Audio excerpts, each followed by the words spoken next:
In 1921, the British government gave the people of Ireland a free choice whether they wanted to continue in association with Scotland and England and Wales or to go on their own.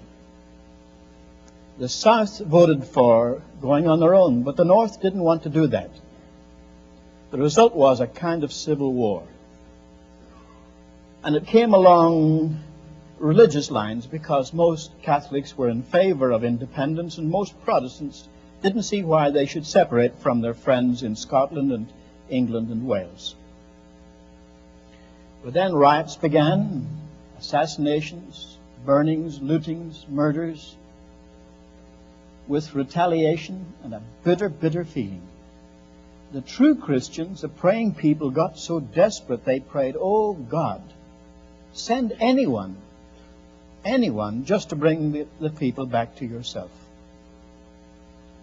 Now the Lord has a sense of humor. He sent them a man from Glendale, California. He was an Irish-American called W.P. Nicholson. And he began to preach in Bangor, Northern Ireland. It was in the midst of these riots and troubles. Now, Nicholson had been a sailor before the mast. He said he was most religious when he was drunk. But he was converted at home in 1899. He went to the Bible Training Institute in Glasgow. Then he joined Wilbur Chapman's evangelistic team in Australia and New Zealand, and then came back to this country. And it wasn't until 1920, after the war, he was able to go back and visit his native country. So he started in 1920 in this town of Bangor, a very old city going right back to the days of St. Patrick. The largest buildings were packed. It wasn't until 1921 he was able to come and follow it up. He went to Portadown. More than 900 inquirers were cancelled, although it was a revival among Christians. Then he went to Lurgan. And he went to Newtownards. When he came to the city of Belfast, conditions were so bad that people used to lie on the floor of the streetcars because of the bullets going through the windows. But Nicholson's preaching was so powerful, it was regarded as one of the things that brought the Civil War to a stop. Now, he was a very rough-tongued man. He didn't speak of His Holiness the Pope. He always called him the old bachelor on the Tiber. The Prime Minister of Northern Ireland took him aside and said, "Mr. Nicholson, you're doing a great work, but please don't say anything to make it worse with our Roman Catholic fellow citizens." Nicholson thought it over. He said, "All right, I'll lay off the Catholics. I'll take it out on the Plymouth Brethren." He did. He was a Presbyterian. He used to lay into the Baptists and the Plymouth Brethren because of believers' baptism and so forth. Yet they were the denominations that grew most through his ministry. Now, when I say he was a rough-tongued man, I remember he was preaching in Newtownards Road Methodist Church. A man in the front seat began to heckle him. Nicholson didn't suffer fools gladly. He said, "I'm giving you one more chance." The man heckled him the second time. Nicholson hesitated. Then he said, "If you open your mouth again, I'll put you out." Now, this rather shocked the church people. They thought that it would be a mark of good manners just to take no notice. But when the man heckled the third time, Nicholson put his notes in his Bible, closed the Bible, came down from the pulpit, got him by the shoulder, marched him up to the door and pushed him out, closed the doors, came back again in dead silence, came up to the pulpit and said, "Now, where was I?" That was too much for a Presbyterian lady. She came up afterwards, "Mr. Nicholson, what a thing to do in a gospel meeting." He said, "What was wrong with it?" "Putting a man out from the sound of the gospel. I never heard the like of it in my life." He said the man was preventing people from hearing the gospel. "Oh," she said, "you're impossible to talk to." She said, "What would the Lord have done if the Lord had been here?" Well, said Nicholson, if the Lord had been here, he would have cast the devil out of the man. I couldn't do that, so I just shoved the two of them out together.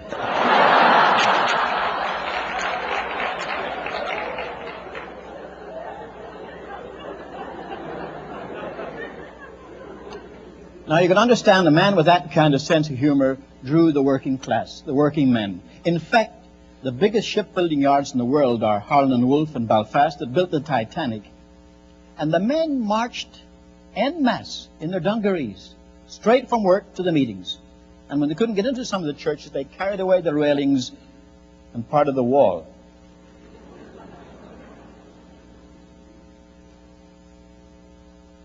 One Episcopalian vicar welcomed 400 inquirers, 77 volunteered for Sunday school work, 51 for open-air ministry, 123 for Bible class, and 56 for confirmation. That was the sort of thing that was going on. I was only 9 years of age when that movement started. It was evangelism, and yet at the same time, all over the country was this spirit of revival, and it came about because the Christians prayed. By the way, 12,409 were counseled in the inquiry rooms. And I noticed the last half dozen moderators of the Presbyterian Church of Ireland were converts of Nicholson. At the same time, there was a revival in East Anglia, that's in the eastern part of England, under Douglas Brown, and revival in Scotland, in Aberdeenshire, under a fisherman called Jock Troop. I knew Jock Troop well, I knew Nicholson as well. I was rather amused to read a book that Jock Troop preached at a roar. He only dropped his voice for emphasis. Now, some preachers shout when they want to emphasize something, but he always shouted, and then he lowered his voice to emphasize a point. But what a wonderful movement that they had in Scotland. Now, I was converted in 1921. My own mother led me to Christ. So in one sense, I could say I was a product of that time of revival in Northern Ireland. At the same time, there was stirring in other parts of the world, but it wasn't until I was in my late teens and early 20s that I got busy in Christian work. And in 1935, I went to Norway, the first foreign country of my experience. And there I saw a revival that seemed to be affecting a whole nation. There was a Swedish Finn. Some people in Finland speak Swedish as their mother tongue, as well as Finnish, who came to Oslo, the capital of Norway, and took some meetings in a church called Bethlehem. It was most unlikely that revival would begin there. But actually, that's what happened. Frank Mangs was his name, M-A-N-G-S. He's still alive. And he began preaching so powerfully that after a while, Bethlehem Church asked people being converted there, please don't join us, we've got too many. Go and look for another church in town. And it became a blessing to the whole city. Then a strange thing happened. There was a movement, some of you older people may remember the Oxford Group movement. It became moral rearmament. It was very weak in theology, but they used to challenge people to get right with God. When they went to Norway, they had to get interpreters to tell the people what they were saying in English, turned it into Norwegian. And they picked on several very godly evangelicals to interpret for them. Now, could you imagine if someone whose theology wasn't very clear came to preach in Southern California, and somebody from World Vision, for example, interpreted? You know that their messages would get a much more evangelical flavor through the interpretation. The result was nationwide revival in Norway. I arrived there in January of 1935, not knowing a soul. Yet I found all the churches packed. I stayed in the Baptist seminary with the students. We used to go from 6 until midnight, just from one church to another, finding every church full. Now, you know, today there are some churches in Los Angeles that are full. But could you imagine this happening every night in every church? That was the great revival of the 1930s in Norway. It was the first time after I'd grown up that I saw such a movement. I was traveling then as an evangelist, started out on a bicycle, but in 1935 I went to Canada. The first invitation I had was to preach for Dr. Oswald Smith in the great People's Church. The church became too small, so we took the Massey Auditorium to conclude the meetings. Then I went to the Moody Church for Dr. Harry Ironside and kept ministering throughout Canada and the United States. And sometimes we saw touches of what Americans like to call real revival. Now, when American speaks about holding a revival, they say we're going to have our revival in such and such a time, but then they speak about real revival. I wish they just used the word revival for revival, but they often use the word revival for a week of meetings. But in 1936, I went to speak in the chapel of Wheaton College in Illinois. Some of the students have been praying for revival there. It was the 13th of January, I happen to know, because that evening, on the 13th of January, I spoke to 11,000 people in the Chicago Coliseum. In those days, I was called the boy preacher. I've grown up since then. A student came to me afterwards and said, "Your word on revival stirred me, but when are we going to see revival at Wheaton?" I said, "What are you doing about it?" He said, "We're having half nights of prayer." I said, "Maybe it'll come when you pay the price and put things right with God." The students redoubled their prayers, and in February they had their evangelistic meetings, and a very godly man, Robert McQuilkin from Columbia, South Carolina, came. The students were sure God was going to visit them through his ministry. But alas, Dr. McQuilkin developed laryngitis and couldn't speak a word. His song leader was a man called Homer Hammondtree.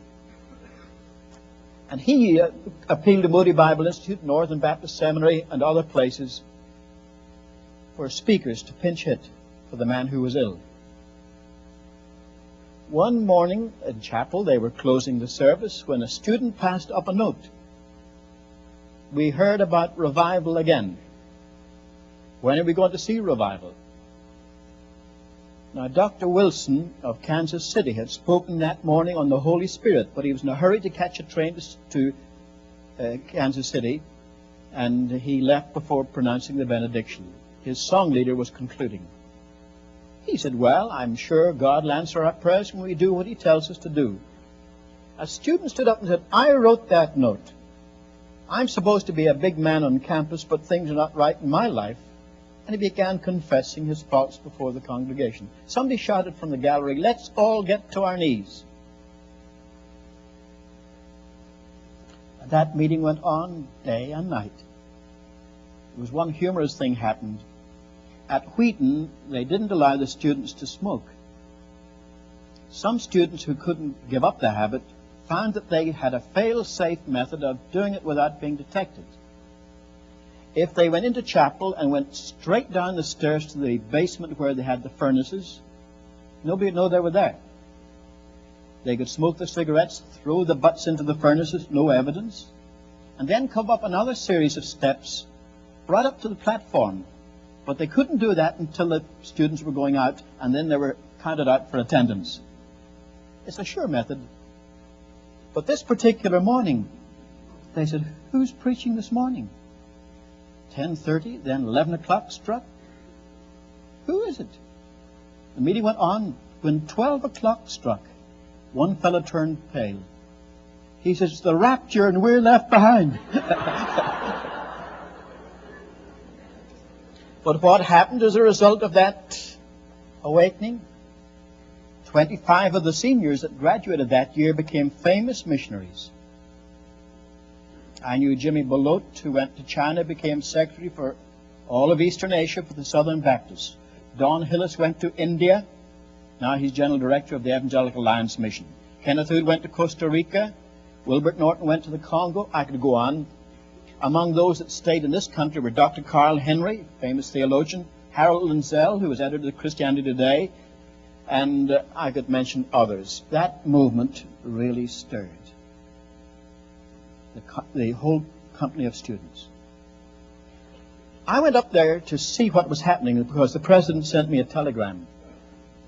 The great revival had broken out at Wheaton. I went from there to Atlanta. I preached for a young Scottish minister called Peter Marshall. That was before he became famous. And then I went to Columbia, South Carolina, where the students at the Columbia Bible College, a missionary college, were praying for revival now that their president had come back and told them what had happened at Wheaton. They were hoping that perhaps something would happen before long, but that week we saw a revival break out again. It's very interesting that some seniors from Wheaton and some seniors from Columbia got together at Ben Lytton Conference Grounds that summer and started the Student Foreign Mission Fellowship, which today draws those great crowds to Urbana. You've heard of 17,000 students coming to study missions at Urbana. That arose from that movement. Now there's something further one could say. While the tide seemed to be out in the Western countries between the two world wars, generally speaking, with exceptions, there were great revivals in the field. For instance, in China. In 1927, a movement began in Shanghai. What a movement! It began among young Chinese. Some of them became very famous as evangelists. I knew quite a number of them. Before the 30s were up, I traveled in China with what was called the Bethel Bands. When they went to Peking, Christians would come at 10 o'clock at night with bedding and sleep all night in church so as to get a place in the crowded out early morning prayer meetings. That movement touched every part of China. Every part. One of the leaders was Andrew G. Another was Dr. John Sung. Dr. John Sung had a PhD from Ohio State University, but he became an evangelist, and like W.P. Nicholson, was rather rough-tongued. He did things that Orientals didn't do. For example, while he was preaching on, "Because thou art lukewarm and neither cold nor hot, I will spit you out of my mouth," he got carried away and spat on his interpreter. And that's something that Chinese people never do. Never do a thing like that. But Andrew G., John Sung, Leland Wang, I've mentioned a host of them, were used of God throughout the whole of China. A great revival that lasted during the 1930s in preparation for what the church was going to go through in World War II and then the Communist Revolution.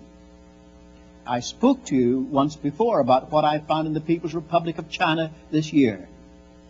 There was such revival in China in the 1930s that the way was prepared for them to sit right through and stand steadfast for the Lord during those times of the worst persecution on earth. There was also revival in East Africa. I have a friend, he must be nearly 80 now, retired and living in Cambridge, a graduate of Cambridge University, a medical doctor. He was in a little country called Rwanda in East Africa. It was that time under Belgian control. He and one of his black assistants didn't get along too well. He was very interested in the preaching of the gospel, but those hospital assistants, they said, "We are medical men. We don't go out preaching like these others." And Dr. Joe Church insisted that they should go out. And that offended some of them. One of them was so offended he went off in a huff and he went to complain to his brother-in-law. He said, "The Europeans are rotten, the hospital's rotten, they're all rotten." He was quite taken aback when this other Christian said, "Well, maybe the trouble's with you, maybe you're rotten." He was angry and he was started back again for Rwanda. He was held up at the frontier because the customs men were having their midday break. And there he put things right with God and went back and put things right with his fellow Africans and with the missionaries. And a revival began in East Africa that's continued from the early 1930s to the present time. More than 40 years. Most revival movements don't last more than a few years. But this movement is still going on. Not so long ago, I had 2 Ugandan students come to me, both working on their master's degree, one on Master of Arts, the other Master of Theology. And they mentioned in the course of their writing that a certain Episcopal rector, a black man, suddenly stopped in the middle of a Sunday morning and sermon and said to the people, "I haven't experienced this myself," and broke down and was converted in the pulpit. I said, "That's a good story. Who was the minister?" And they said it was a man called Erika Sabiti. But I said, "He's Archbishop of East Africa now." He said, "That's right. He was the one before the one who was murdered by Idi Amin." Now that movement lasted right through the Mau Mau persecutions. Those black Christians were often tortured for their faith because they would not hate anyone. At that time, the blacks who had suffered so much because of exploitation hated the whites. But these Christians refused to hate anyone. Their movement is still going strong, and I would say they've captured East Africa. The East African revival movement is still going strong. Now, these were the revivals that happened during the time that the tide was out in the United States and Great Britain and most of Western Europe. There was not much going on between world wars. It's true that the Pentecostal evangelists were having blessing. You've read the stories of Amy Semple McPherson's great campaigns. You know that in Britain there was a great evangelist called George Jeffreys. He was a friend of my parents. He founded the Elam Foursquare denomination over there. There were also some other great evangelists, Gypsy Smith, Lionel Fletcher, and others who were going. But largely speaking, there was no great revival between World War I and World War II. Yet in every part of the mission field, the Lord's work went on, as if the Lord said, "Now you've had your chance. I'm going to give it to the people on the frontiers." Next time I have the opportunity of talking to you about revivals, I'm going to tell you of some of the remarkable awakenings since World War II. Because there was a revival in Cuba before Castro. Most people don't know this. I saw a revival in Brazil. I've seen streets packed from wall to wall. Young people sitting on the top of buses listening to the Word of God. Churches packed till midnight. Praise services first thing in the morning. Not only did that happen in Latin America, in many parts, but the great movements of God in Indonesia. Movements of God in Korea. Movements of God in parts of India. I told you already that there was a great movement of God in Nagaland that broke out 5 years ago, and 100,000 people have joined the churches, as many as they had in membership after 100 years. It was being taught in most of our theological seminaries that these great movements of revival have given way to great organized evangelistic campaigns. I don't believe that. I believe there has been a series of world evangelists from George Whitefield to Billy Graham. I thank God for them. But the great unstructured, unorganized movements of the Holy Spirit are continuing. And I believe they will continue until the Lord comes. Now, as to what we do to prepare for them, I'll keep that for the other part of my message. Thank you.